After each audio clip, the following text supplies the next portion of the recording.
Barton bisa dibilang sebagai pesepak bola yang memiliki emosi tinggi. Ia beberapa kali terlibat perkelahian dengan pemain lain. Bahkan, Barton juga sempat bertengkar dengan rekan satu timnya sendiri. Kejadian itu terjadi ketika Barton masih membela Manchester City. Perkelahian Barton versus Dabo ini terjadi saat para pemain City melakukan latihan rutin. Dari berbagai versi yang disebutkan bahwa Barton lebih dahulu menekel Dabo dengan brutal. Dabo kemudian membalasnya dengan cara serupa. Setelah dibalas, Barton merasa kesal dan marah. Situasi panas pun terjadi di antara kedua pemain. Namun, begitu Dabo berbalik arah, Barton tiba-tiba memukul Dabo dari belakang.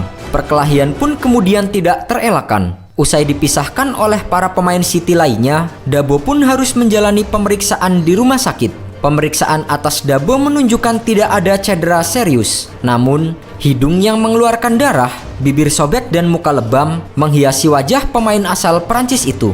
Akibat insiden tersebut, Dabo harus mendapatkan sejumlah jahitan di wajahnya. Bahkan, awalnya diperkirakan retina matanya sobek. Dokter pun sempat merasa was-was bahwa Dabo akan kehilangan mata kirinya. Mata saya luka berat. Untunglah saya tidak kehilangan penglihatan saya. Dabo yang merasa kesal akhirnya melaporkan Barton ke pihak kepolisian. Mendapat laporan tersebut, polisi akhirnya menyiduk Barton dengan tuduhan penyerangan. Anehnya, Willie McKay yang menjadi agen Barton menyatakan pembelaan terhadap Barton yang dinilai hanya membela diri. Sepanjang yang saya tahu, dia cuma membela diri. Tapi langsung masuk ke halaman muka di media karena ini Joe Barton. Padahal ini biasa terjadi di tempat latihan di Inggris dari Chelsea hingga Yeovil. Tutur Willie McKay kepada The Sun. Dabo kemudian merasa perlu untuk memberikan klarifikasi terkait insiden yang sebenarnya terjadi setelah mendengar sang agen mengklaim bahwa Barton hanyalah membela diri. Itulah sikap pengecut yang membuat saya benar-benar marah. Saya pun sangat terkejut Barton tega memukul saya dari belakang dan terus mengulang aksinya itu meski saya telah terkapar. Tindakannya itu benar-benar kasar.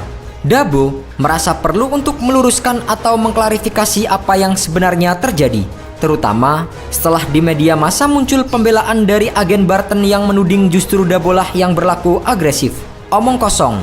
Saat itu kami semua sedang giat-giatnya berlatih, sebab kami tahu kami akan menghadapi partai besar derby melawan Manchester United di hari Sabtu. Seperti biasa, tackling terlihat di sana-sini. Tapi, aksi Barton lebih keras dari para pemain lainnya. Saya pikir, ia sedang kesal karena Richard dan terpilih menjadi pemain terbaik klub pilihan supporter. Satu ketika, ia mentekel saya dari belakang. Ketika saya mentekel balik dari belakang, tahu-tahu dia naik darah. Kami pun sempat saling dorong. Tapi, itu biasa terjadi saat latihan. Jadi, saya pikir perselisihan itu selesai. Tapi tiba-tiba, ketika saya kembali melanjutkan latihan, Barton memukul saya dari belakang. Saya terjatuh. Meski begitu, ia tetap saja memukuli wajah saya. Selepas dari Manchester City, Barton hengkang ke Newcastle United pada tahun 2011. Parahnya, kelakuan buruk itu masih dibawa tatkala sudah membela Newcastle United. Ketika Newcastle United berhadapan dengan Blackburn Rovers, Barton sempat memukul rusuk Morten Gams Pedersen yang merupakan gelandang tim lawan. Akibat pukulan itu, gelandang berpaspor Norwegia tersebut langsung terjatuh.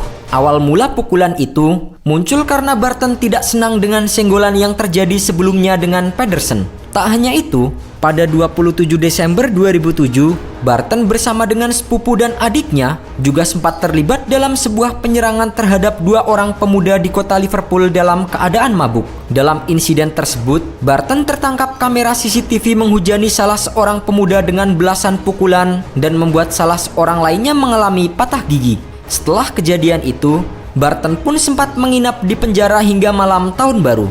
Namun, ia kembali dibebaskan dan menunggu pemeriksaan lanjutan atas kasus tersebut. Tetapi, penyelidikan ulang kasus tersebut akhirnya tetap tidak bisa menghindari sang pemain dari jeruji penjara. Oleh pengadilan kota Liverpool, ia dijatuhi hukuman 6 bulan penjara. Keputusan tersebut diambil usai melihat bukti rekaman video dari kamera CCTV dan melakukan dengar pendapat dengan organisasi media mengenai perilaku buruk Barton di ruang publik.